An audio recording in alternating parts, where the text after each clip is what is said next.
प्यारे बच्चों, आप सभी लॉकडाउन के कारण अपने अपने घरों में हैं। ऐसे समय में हम लेकर आए हैं आपके लिए डिजी साथ कार्यक्रम।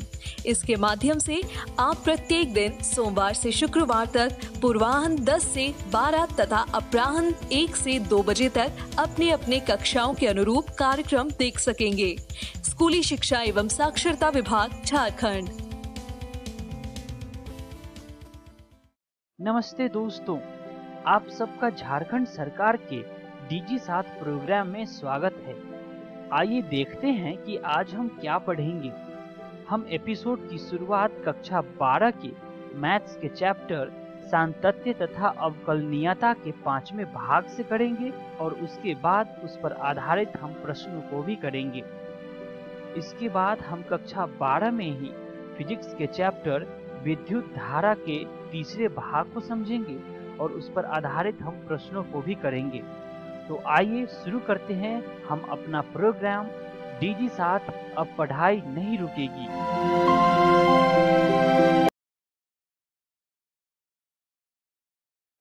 नमस्कार दोस्तों, आज के इस वीडियो में आपका स्वागत है। आज हम पढ़ेंगे पाठ सांतत्य तथा अवकलनीयता का भाग 5। पिछली वीडियो में हमने जाना संतत फलनों के बारे में, अवकलनीयता के बारे में और साथ ही हमने देखे श्रृंखला नियम, अस्पष्ट फलनों का अवकलज और संयुक्त फलनों का अवकलज। तो चलिए आगे बढ़ते हैं और जानते हैं इस पाठ के आज के भाग में हम क्या पढ़ेंगे। आज हम पढ़ेंगे प्रतिलोम त्रिकोणमितीय फलनों के अवकलज, यानी इसी को यदि मैं अंग्रेजी में कहूं तो differentiation of inverse trigonometric functions. चलिए आगे बढ़ते हैं और शुरू करते हैं। इसे हम समझेंगे एक उदाहरण की सहायता से।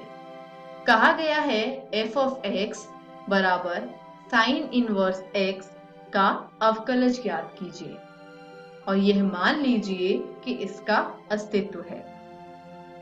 तो आइए हल करते हैं।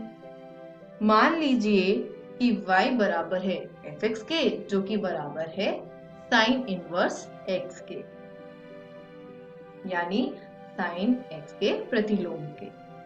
तो यदि इसको मैं ऊपर वाले दिए गए समीकरण को थोड़ा सा बदल दूं तो वो हो जाएगा x बराबर साइन y। अब इन दोनों पक्षों का x के सापेक्ष हम अवकलन करेंगे। जब हम इसका अवकलन करेंगे तो हमको प्राप्त होगा 1 बराबर cos y into dy by dx या फिर cos y गुना dy बटे dx। तो यहाँ पे हुआ क्या, जब हमने बाएं पक्ष का x के सापेक्ष अवकलन किया तो dx बटे dx हो गया 1, लेकिन साइन के साथ जो कोण है वो y है और x के सापेक्ष अवकलन किया जा रहा है। तो यहाँ हमने उपयोग में लाया श्रृंखला नियम को। तो साइन y का जब y के सापेक्ष में अवकलन हुआ तो वो हो गया cos y और साथ ही में गुना में रह गया dy बटे dx। आइए आगे बढ़ते हैं। अब यदि dy बाय dx गुना में जो cos y था उसको दूसरी ओर लिया जाए तो हो जाएगा dy बटे dx बराबर 1 बटे cos y, यानी हम ऐसे भी लिख सकते हैं कि dy बाय dx बराबर 1 बटे में cos गुना साइन इनवर्स x। कुछ नहीं किया है, सिर्फ y जो है उसका मान हमने समीकरण में स्थापित कर दिया है। अब हमें पता है कि cos y का मान शून्य नहीं हो सकता। क्यों? क्योंकि फलन परिभाषित नहीं रहेगा। यानी अगर cos y शून्य नहीं हो सकता तो इससे हमें सीधा परिणाम ये प्राप्त होता है कि साइन इनवर्स x जो है वो ना तो माइनस पाई बाय 2 के बराबर है और ना पाई बाय 2 के बराबर है। तो हम ये कह सकते हैं कि x का मान ना तो ऋणात्मक 1 के बराबर है ना ही 1 के बराबर है, जिससे हमें ये पता चला कि x जो है वो विवृत अंतराल -1, 1 में बिलोंग करता है। यानी x जो है वो -1 और 1 के बीच में दी गई कोई एक संख्या है। तो चलिए आगे बढ़ते हैं। अब हमें पता है कि x जो है वो -1,1 के विपरीत अंतराल में है, तो हम लिख सकते हैं कि साइन गुना साइन इनवर्स x जो है वो x के बराबर हो जाएगा। हमें पता है कि कॉस स्क्वायर थीटा बराबर होता है 1 माइनस साइन स्क्वायर थीटा के। और ऐसे कैसे? क्योंकि हमने पढ़ रखा है कि cos square theta plus sine square theta बराबर हो जाएगा 1 के। तो इसे हल करने पर हमें प्राप्त होगा 1 माइनस साइन, अब y की जगह पे आप साइन इनवर्स x लिख दीजिए, तो ये हो जाएगा 1 माइनस साइन गुना में साइन इनवर्स x का होल का स्क्वायर। अब साइन से साइन इनवर्स जाएगा, जैसे कि आपने ऊपर देखा वहां पे केवल x बच जाएगा, तो ये हो गया 1 माइनस एक्स स्क्वायर, यानी कॉस स्क्वायर y का मान है 1 माइनस एक्स स्क्वायर। अब अगर कॉस स्क्वायर y का मान 1 माइनस एक्स स्क्वायर है तो कॉस y का होगा under root 1 minus x square. इससे हमें ये मिला कि y जो है वो बिलोंग करता है, या y एक संख्या है -π/2, π/2 के विपरीत अंतराल के अंदर, जिससे हमें ये पता चलता है कि cos y का मान जो है वो 0 से बड़ा है, यानी cos y धनात्मक है। तो cos स्क्वायर y अगर धनात्मक है तो 1 माइनस एक्स स्क्वायर के बराबर होगा जब, तो आप इसको कुछ इस प्रकार से हल करेंगे कि cos y बराबर अंडर रूट या फिर वर्गमूल 1 माइनस एक्स स्क्वायर। अब आप सोच रहे होंगे कि ये ऊपर हमने किया क्या? हमने ये किया कि जब आप वर्ग हटाएंगे cos y का तो आपको प्लस में भी मिल जाएगा 1 माइनस एक्स स्क्वायर का वर्गमूल और माइनस में भी मिल जाएगा।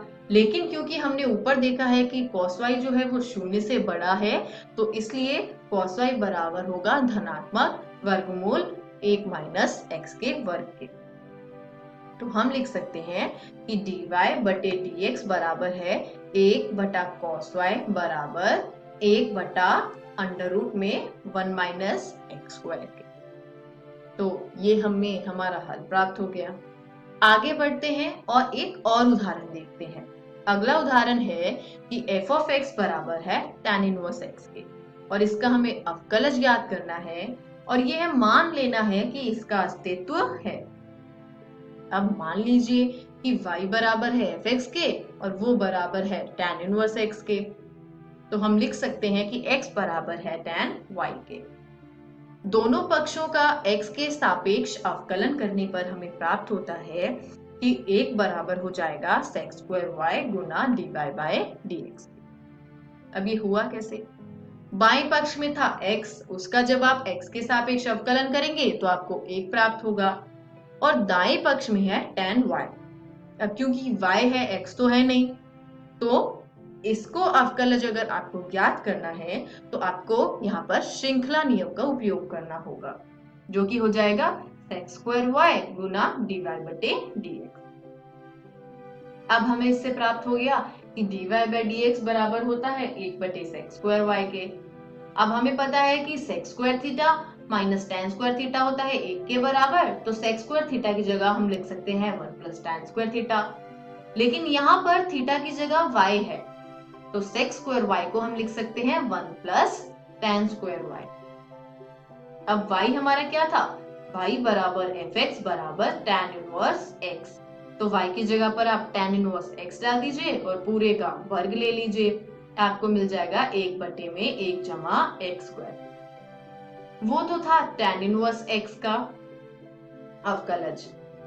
अब यहाँ पर आप इसी प्रकार से इन्हीं कुछ स्टेप्स को फॉलो करते हुए आप सारे जितने भी ये प्रतिलोम त्रिकोणमितीय फलन हैं, जैसे कि cos inverse x, cot inverse x, sec inverse x, cosec inverse x, इन सभी के अवकलज को प्राप्त कर सकते हैं। cos इनवर्स x का होता है -1/√1 minus x square.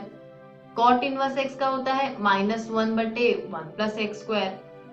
sec inverse x का अवकलज होता है 1/x गुना वर्गमूल x स्क्वायर माइनस 1, और cosec इनवर्स x का होता है -1/x गुना वर्गमूल x स्क्वायर माइनस 1।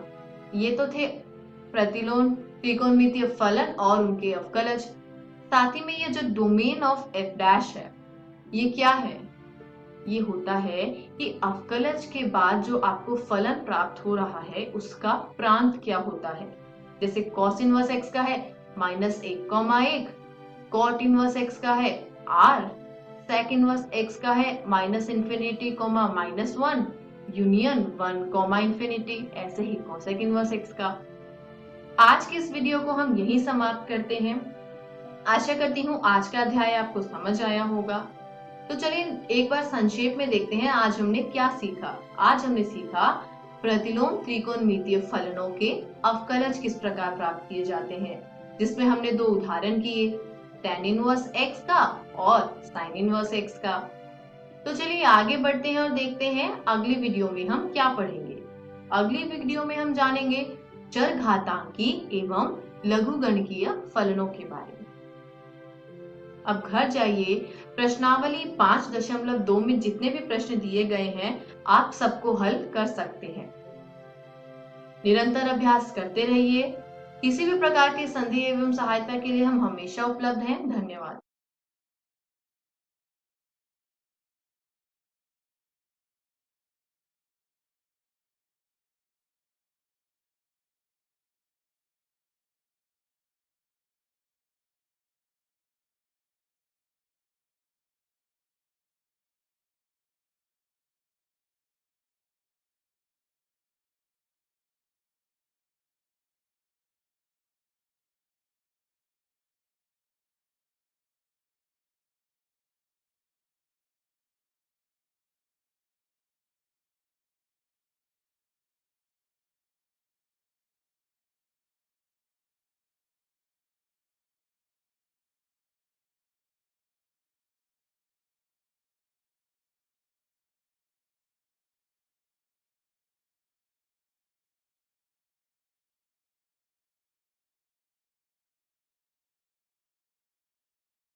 हेलो दोस्तों, भौतिकी की इस कक्षा में आप सभी का स्वागत है। दोस्तों, आज हम हमारे तीसरे अध्याय विद्युत धारा का तीसरा भाग समझेंगे और इस भाग में हम समझेंगे विभिन्न पदार्थ की प्रतिरोधकता, इसके बाद प्रतिरोधकता की तापमान पर निर्भरता और अंत में प्रतिरोधों का संयोजन। तो आइए इस भाग को शुरू करते हैं अपने पहले विषय विभिन्न पदार्थों की प्रतिरोधकता के साथ। दोस्तों, हमने अपने पिछले वीडियो में देखा था कि किसी पदार्थ या चालक का प्रतिरोध कुल 3 चीजों पर निर्भर करता है, जो थे चालक की लंबाई, चालक का अनुप्रस्थ काट क्षेत्रफल और पदार्थ की प्रकृति। लेकिन इनमें से पहले 2 बिंदुओं के बारे में हम पिछले वीडियो में बात कर चुके हैं। अब हम बात करते हैं तीसरे बिंदु यानी पदार्थ की प्रकृति की। दोस्तों, हर एक पदार्थ के अंदर मुक्त इलेक्ट्रॉन की गति के लिए अलग अलग पथ होता है, यानी किसी पदार्थ में पथ में रुकावटें ज्यादा होती हैं, जिससे कि प्रतिरोध ज्यादा होता है, जबकि किसी पदार्थ के अंदर रुकावट कम होती है, जिसकी वजह से इलेक्ट्रॉन आसानी से गति कर पाते हैं और पदार्थ का प्रतिरोध कम रहता है, जैसे किसी धातु में। दोस्तों, यहाँ पर पदार्थ की प्रकृति के लिए प्रतिरोधकता का उपयोग करते हैं, जिसे यहाँ रो से दर्शाया जाता है और इसकी परिभाषा होती है 1 मीटर स्क्वायर काट के क्षेत्रफल तथा 1 मीटर लंबे तार का प्रतिरोध प्रतिरोधकता कहलाता है। इसके साथ ही प्रतिरोधकता को निकालने के लिए हम इसी सूत्र का उपयोग करते हैं, जिससे रो आता है R गुणा A बटे L। और दोस्तों प्रतिरोधकता का SI मात्रक ओम मीटर होता है। आइए अब बात करते हैं अलग अलग प्रकार के प्रतिरोधों की 0 डिग्री सेल्सियस प्रतिरोधकता की। जैसे चालक की प्रतिरोधकता 0 डिग्री सेल्सियस पर 1.6 गुणा 10 की घात ऋणात्मक 8 से 98 गुणा 10 की घात ऋणात्मक 8 ओम मीटर तक होती है। यानी किसी चालक में प्रतिरोधकता का मान काफी कम होता है, जबकि मिश्र धातु में ये मान 48 गुणा 10 की घात ऋणात्मक 8 से 100 गुणा 10 की घात ऋणात्मक 8 तक होता है, यानी लगभग चालक की ही कोटि का। और ऐसा इसलिए होता है क्योंकि मिश्र धातु दो धातु जो कि चालक होती हैं उन्हीं से मिलकर बना होता है। इसके अलावा अर्धचालक में प्रतिरोधकता का मान चालक से ज्यादा यानी 3.5 गुणा 10 की घात ऋणात्मक 5 से 2.3 गुणा 10 की घात 3 तक होता है। और दोस्तों यही कारण है कि एक शुद्ध अर्धचालक जैसे कि सिलिकॉन में विद्युत धारा आसानी से प्रवाहित नहीं होती, और अंत में कुचालक जिनमें से विद्युत धारा प्रवाहित होती ही नहीं है, और वो इसलिए क्योंकि इनकी प्रतिरोधकता अत्यधिक होती है, यानी 2.5 गुणा 10 की घात 5 से 10 की घात 16 तक।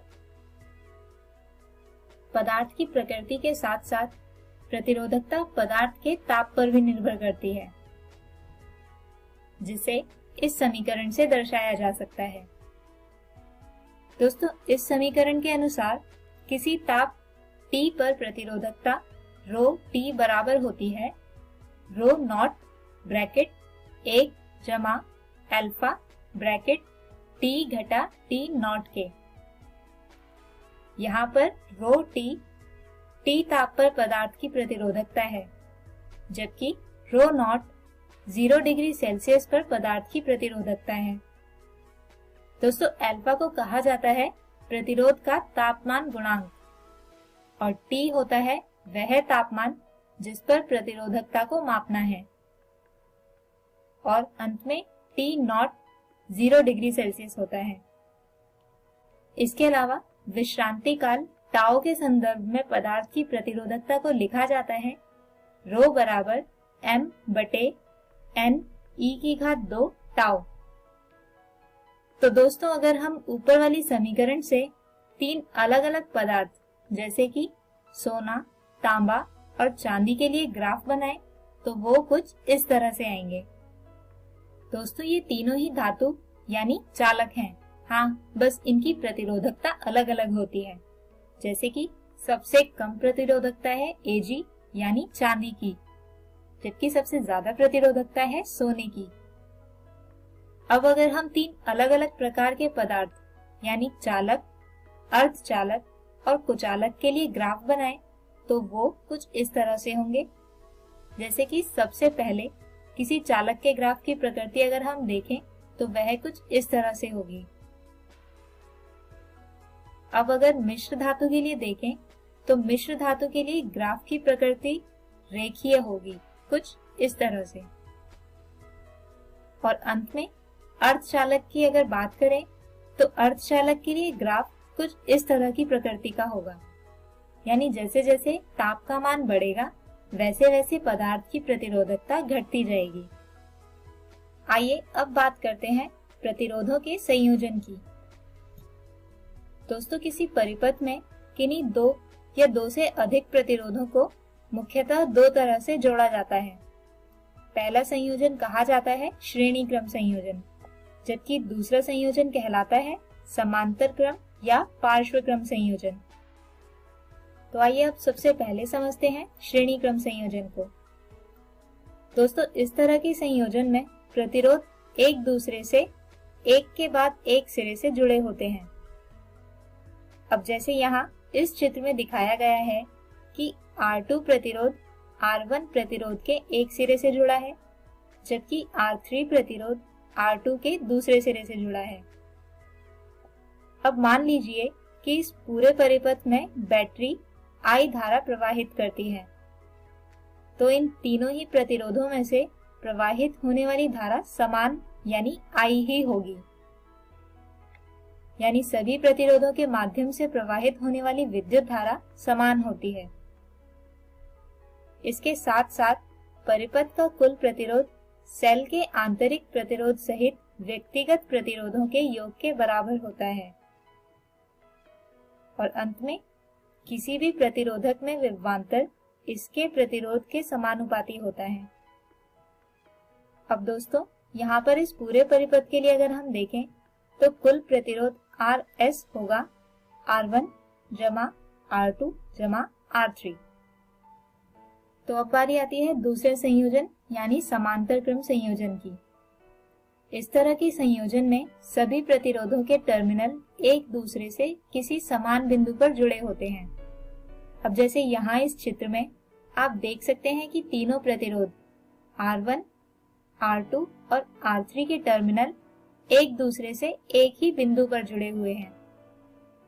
अब अगर इस प्रतिरोध में बैटरी कुल विद्युत धारा I प्रवाहित करती है तो ये धारा इस उभयनिष्ठ बिंदु पर आकर विभाजित हो जाती है और तीनों प्रतिरोधों से धारा I1, I2 और I3 प्रवाहित होने लगती है। इसके साथ साथ सभी प्रतिरोधों में विभवांतर समान रहता है और इसका मान बैटरी के विभवांतर के बराबर ही होता है। इसके अलावा पार्श्वक्रम संयोजन के माध्यम से प्रवाहित होने वाली कुल धारा विभिन्न प्रतिरोधों के माध्यम से प्रवाहित व्यक्तिगत धाराओं के योग के बराबर होती है। और अंत में किसी भी प्रतिरोधक के माध्यम से धारा इसके प्रतिरोध के व्युत्क्रमानुपाती होती है। इसके अलावा किसी समांतर क्रम संयोजन के लिए परिपथ का कुल प्रतिरोध कुछ इस तरह से प्राप्त किया जा सकता है, यानी 1/Rp बराबर 1/R1 जमा 1/R2 जमा 1/R3। आइए अब इन्हीं विषयों पर आधारित एक उदाहरण समझते हैं। प्रश्न है, 3 प्रतिरोधों का एक समांतर क्रम संयोजन 20 वोल्ट की बैटरी से 5 एम्पीयर की विद्युत धारा लेता है। यदि 2 प्रतिरोधक 10 ओम और 8 ओम के हैं तो तीसरे का मान ज्ञात कीजिए। तो दोस्तों, जैसा कि हमें प्रश्न में दिया गया है कि परिपथ में प्रतिरोध समांतर क्रम में है, जिसमें V बराबर है 20 वोल्ट के, I बराबर है 5 एम्पीयर और R1 है 10 ओम तथा R2 है 8 ओम और R3 जो हमें निकालना है उसे हम मान लेते हैं कि वह है R। अब जैसा कि हम ओम के नियम से जानते हैं कि कुल प्रतिरोध Rp बराबर होगा V/I के, यानी 20/5 बराबर होगा 4 ओम के। इसके साथ साथ समांतर क्रम संयोजन में कुल प्रतिरोध को लिखा जा सकता है 1/Rp बराबर 1/R1 जमा 1/R2 जमा 1/R3। अब इसमें Rp, R1 तथा R2 का मान रखने और हल करने पर R आता है 40 ओम, यानी तीसरा प्रतिरोध 40 ओम का होगा। तो दोस्तों, हम उम्मीद करते हैं कि आपको आज का ये वीडियो समझ आया होगा। हमारे आज के इस वीडियो में हमने समझा विभिन्न पदार्थों की प्रतिरोधकता को, जिसे लिखा जा सकता है ρ बराबर R गुणा A/L से। इसके बाद जाना प्रतिरोधकता की तापमान निर्भरता को और अलग अलग प्रतिरोधों के लिए प्रतिरोधकता और तापमान के बीच के ग्राफ को समझा। और अंत में हमने बात की प्रतिरोधों का संयोजन की, जो 2 प्रकार के होते हैं, श्रेणी क्रम संयोजन और पार्श्व क्रम संयोजन। हमारे अगले वीडियो में हम बात करेंगे विद्युत ऊर्जा की। इसके बाद समझेंगे विद्युत शक्ति को और अंत में हम बात करेंगे सेल, ईएमएफ और आंतरिक प्रतिरोध की। तब तक के लिए गुड बाय।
नमस्ते दोस्तों, डीजी साथ के आज के एपिसोड में आशा करता हूँ कि आपको बहुत कुछ सीखने को मिला होगा।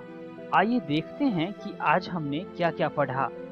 आज हमने कक्षा 12 में मैथ्स के अध्याय सांतत्य तथा अवकलनीयता को पढ़ा और इसके बाद हम कक्षा 12 में ही फिजिक्स के चैप्टर विद्युत धारा को समझा और इन पर आधारित प्रश्नों को भी किया।